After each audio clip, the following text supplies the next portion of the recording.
আমরা অনেক সময় আল্লাহর কাছে দোয়া করি, কিন্তু আমাদের মনে হয় আমাদের দোয়াগুলো কবুল হচ্ছে না।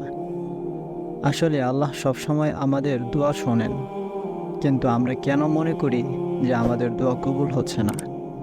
তা বুঝতে হলে আমাদের কিছু বিষয় জানতে হবে। আজকে আমরা এই বিষয়ে আলোচনা করব এবং একটি সুন্দর উদাহরণ তুলে ধরব, যাতে বিষয়টি আরও স্পষ্ট হয়।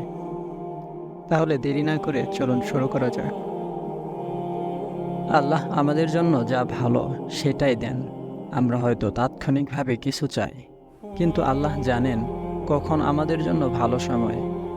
হয়তো আমরা যা চাই সেটা আমাদের জন্য ভালো না, আর আল্লাহ সেটাকে দেরি করে বা অন্যরকমভাবে দেন। আল্লাহ আমাদের ধৈর্য শেখাতে চান। কোনো কোনো দোয়ার জবাব পেতে দেরি হয়, কারণ আল্লাহ আমাদের ঈমান ও ধৈর্যের পরীক্ষা নেন। তিনি আমাদের অভিজ্ঞতা দিয়ে শক্তিশালী করতে চান। কখনো কখনো আল্লাহ আমাদের চাওয়ার বদলে এমন কিছু দেন যা আমাদের জন্য আরও ভালো।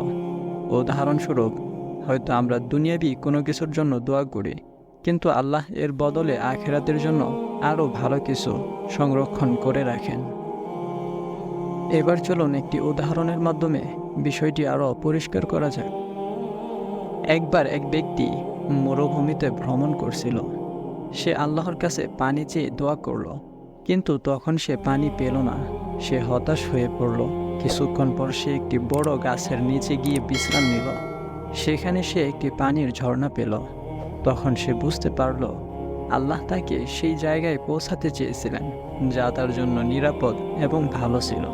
তাই প্রথমেই পানি না দেওয়ার মধ্যে ছিল তার জন্য কল্যাণ।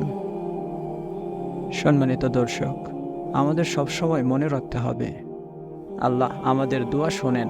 তিনি আমাদের ভালোটা জানেন এবং আমাদের জীবনকে সব দিক থেকে সুন্দর করার পরিকল্পনা করেন। তাই দোয়া কবুল না হওয়ার ক্ষেত্রে ধৈর্য ধারণ করতে হবে এবং বিশ্বাস রাখতে হবে যে আল্লাহ আমাদের জন্য সর্বোত্তম কিছু পরিকল্পনা করে রেখেছেন। আল্লাহ আমাদের সবাইকে সঠিক বুঝ দান করুন এবং আমাদের দোয়াগুলো কবুল করুন। আমিন।